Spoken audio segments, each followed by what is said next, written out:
Hi, this is Araminta Romero, and you are watching Boston Latino TV.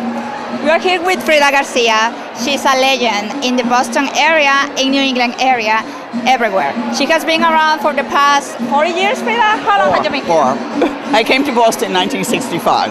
Well, yeah, but how long have you been committed to the Latino community? Oh, from the time I arrived.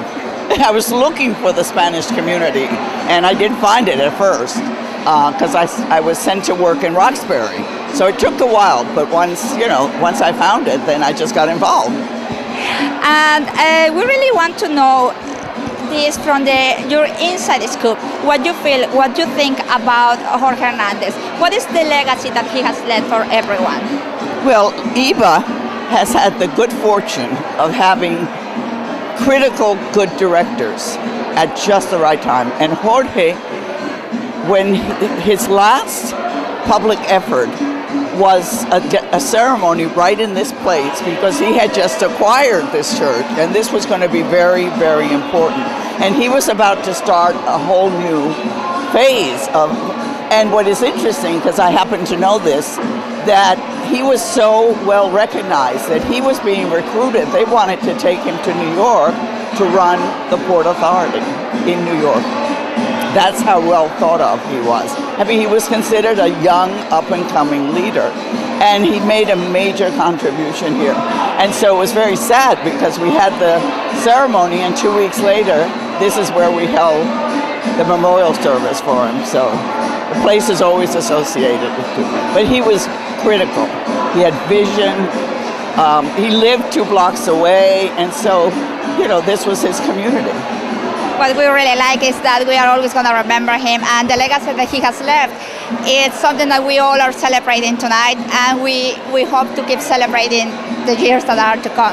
Now, before we say goodbye, Frieda, we really want to know, we just heard that you're involved in this committee, that you're going to bring an art gallery tour, Dominican art. Tell us a little bit about it. Yes, we're bringing an exhibit of 47 pieces called Merengue, because it's paintings that have to do with the music. I was recently in the Dominican Republic, and I went to Santiago and interviewed someone that we're hoping is also going to come and speak at one of the events, so you'll be hearing about it soon. Perfect. We are going to keep you posted, guys. So thank you very much. This was Boston Latino TV. Araminta reporting from IVA, 40 years anniversary.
We are tonight with Cultura Viva celebrating 40 years of IVA, Inquilinos Boricuas en Accion. In 1968, a group of Puerto Ricans who decided to stay put in the community that they lived here in the South End, that was designated as Parcel 19, decided to stay, fought the plans of the BRA, and today, 40 years later, we have still here IVA and the community of Villa Victoria.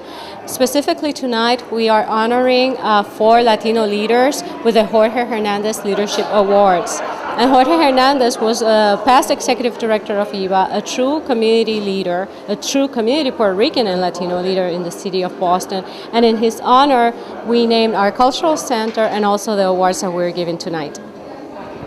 So this is just a little bit more about Jorge Hernandez. And we also want to ask you, where can people contact you to collaborate with this great initiative? Absolutely. We have a number of programs. We have 4 areas in which we work: education, economic development, technology, and the arts. In each one of those 4 areas, we have a number of programs, from a preschool program to an after-school, youth services, arts and cultural programs, including our annual Festival Betances in July, this year, July 18th to the 20th. And you should stay tuned because we have a lot of good stuff coming up in July. But if people want to learn more about IVA, our programs, our services, if they want to access our services, or if they want to partner or collaborate with us, they can call us at 617-927-1707. They can also check our website, www.iva-etc.org, or they can just come and stop by the community of Villa Victoria. It's a beautiful place, it's a beautiful community, the residents, the staff, the board of IVA. So yes, check us out.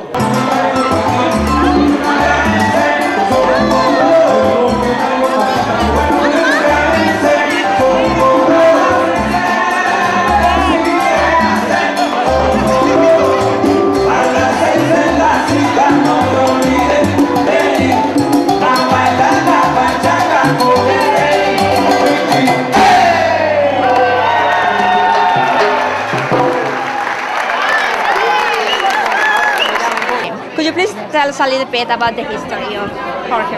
Well, Jorge Hernandez took over this center in 1973, and I met him in 1975 when I was at Boston City Hall.